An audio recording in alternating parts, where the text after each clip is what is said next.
महादेव, जय भोलेनाथ। नमस्कार, मैं साधना पांडे मार्गदर्शन पे आपका स्वागत करती हूँ।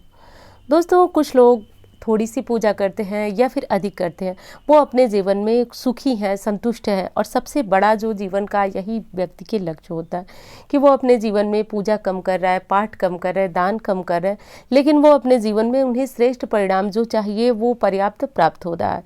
वैसे तो हर किसी की इच्छा के अनुसार उसे प्राप्त नहीं हो पाता है, लेकिन फिर भी कोई बहुत पूजा करता है लेकिन उसको बहुत ज़्यादा संकटों का सामना करना पड़ता है, कष्टों का सामना करना पड़ता है। तो कई बार तो हमारे पूर्व जन्म के जो प्रारब्ध होते हैं उनके कारण हमें बहुत सारे कष्टों का सामना करना पड़ता है, और कई बार हमारे द्वारा गलत पूजा पाठ का जो है परिणाम भी हमें भुगतना पड़ता है।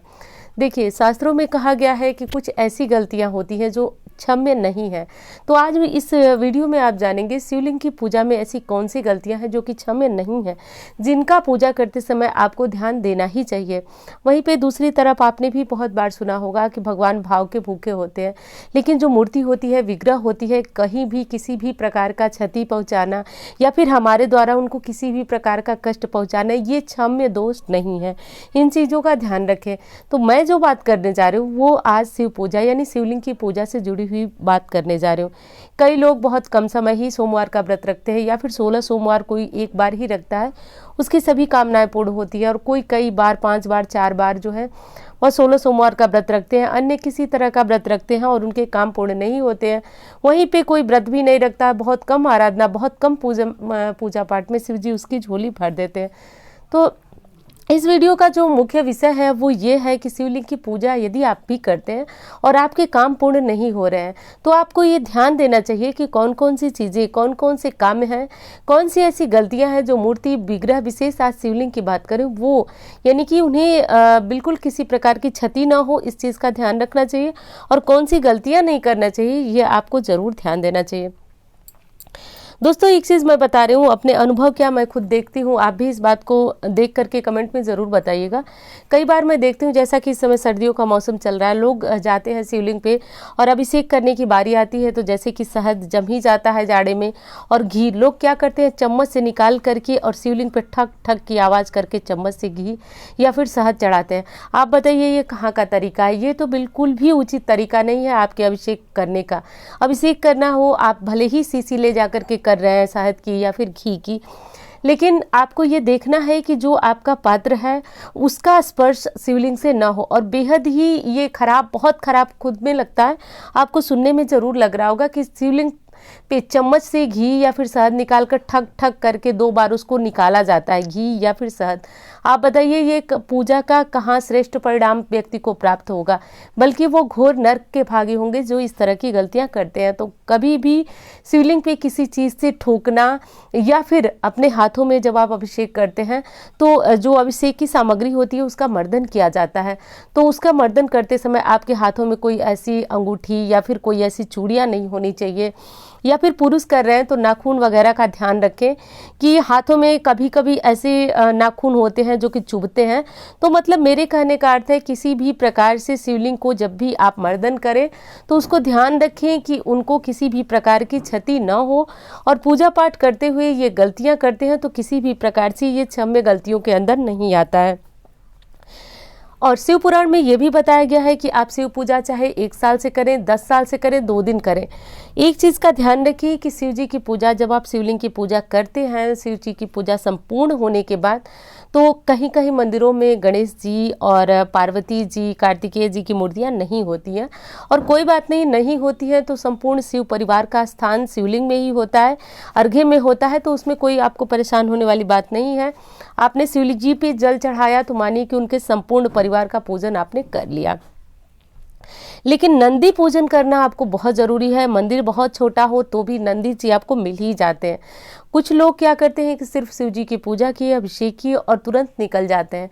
नंदी जी के पूजन का ना तो ध्यान रहता है, ना ही कोई महत्व समझा जाता है। तो जो व्यक्ति, जो साधक, जो भक्त इस तरह का पूजन करते हैं वो उनकी पूजा संपूर्ण नहीं होती है। शिव पुराण में लिखा गया है, भगवान भोलेनाथ ने नंदी को ये वरदान दिया है कि मेरी पूजा के उपरांत तुम्हारी पूजा भक्त गण अवश्य करेंगे। नंदी जन की पूजा करने से ही शिव पूजा संपूर्ण होगी।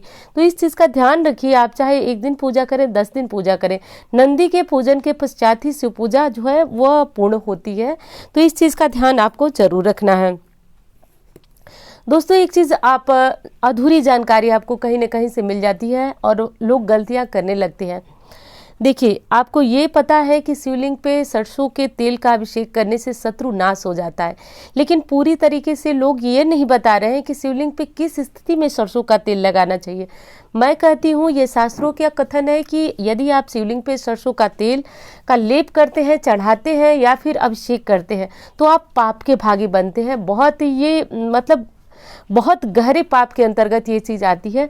तो अब आप कहेंगे कि क्यों शिव पुराण में ये लिखा गया है कि तेल का अभिषेक करने से शत्रुओं का नाश होता है। तो परिस्थितियां आपको बताई गई हैं, शिव पुराण में ही बताई गई हैं, बस उसको समझने की बातें हैं। किन परिस्थितियों में तेल का अभिषेक होना चाहिए? इस परिस्थिति में होना चाहिए जब शत्रु आपके प्राणों का संकट बन जाए, यानी कि आपके प्राण जो है संकट में पड़ जाए, उस स्थिति में सरसों के तेल का अभिषेक किया जाता है। लेकिन दोस्तों मैंने देखा पिछले शनिवार को ही एक जो थी, उनको भी भक्त ही कहेंगे, लेकिन सरसों का तेल दोनों हाथों में लेकर शिवलिंग का अभिषेक कर रहे थे और इन चीज़ों का जो है सही से ज्ञान नहीं होने के कारण व्यक्ति जो है वह पुण्य के बदले पाप अर्जित करता है। तो सरसों के तेल का अभिषेक कीजिए, शास्त्रों में लिखा है, मुझे पता है आप भी शिव पुराण पढ़ते हैं, लेकिन ये भी ध्यान से पढ़िए कि परिस्थितियाँ क्या बताई गई हैं तेल से अभिषेक करने की, इस चीज़ का ध्यान रखिए। और कभी भी किसी योग्य ब्राह्मण से यदि आप सलाह लेंगे तो वो कभी भी आसान परिस्थिति में शिवलिंग का तेल से अभिषेक, सरसों के तेल से अभिषेक करने की बात आपको बताएंगे नहीं। कुछ लोग शनि जनित पीड़ा से मुक्ति के लिए तेल जो है वो शिवलिंग पे लेप करते हैं, चढ़ाते हैं, जो कि बेहद निंदनीय है। यदि आपको शनि जनित पीड़ा से मुक्ति पानी है तो बहुत जो श्रेष्ठ ब्राह्मण होते हैं वो आपको यही बताएंगे कि शनि पर्वत से लेकर के तेल जो है शिवलिंग के अर्घ्य तक को स्पर्श न हो, इस तरह से नीचे गिराया जाता है।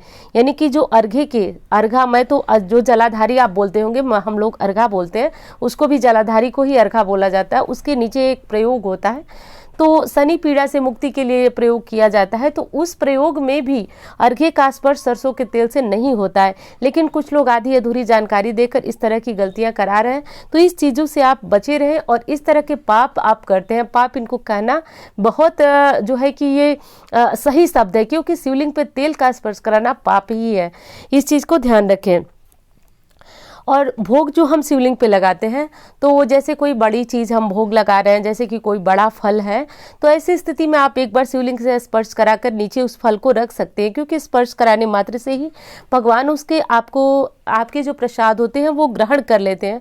उन्हें उठा करके आप कहीं अर्घ्य पे रख दें, कहीं नीचे रख दें, वो हो चुका, भगवान को भोग लग चुका। भारी फलों को शिवलिंग के ऊपर रखना ये भी श्रेष्ठ नहीं है, क्योंकि भोग लगाने का सही विधि जो बताई गई है शिव पुराण में वो ये बताई गई है कि भोग का सामान जो है सिर्फ स्पर्श कराकर नीचे कहीं रखा जा सकता है। शिवलिंग को भारी बोझ के तले बिल्कुल भी दबाया नहीं जाना चाहिए।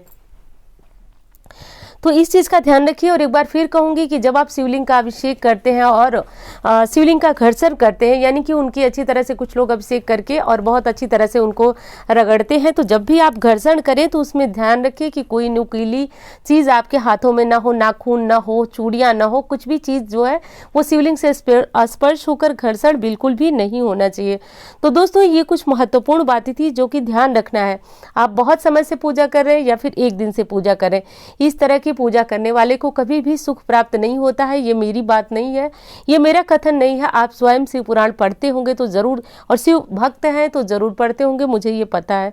तो इस चीज़ को आप भी ध्यान दीजिए। और ये ज़रूरी है कि आपकी पूजा में भाव कितना है, लेकिन कभी भी मूर्ति या विग्रह को किसी भी प्रकार की क्षति पहुंचाना, नुकीले हमारे हाथों द्वारा या फिर किसी चीज़ से, नुकीली चीज़ से यदि उन्हें चोट पहुंचती है तो हम जरूर दोष के भागी बनते हैं।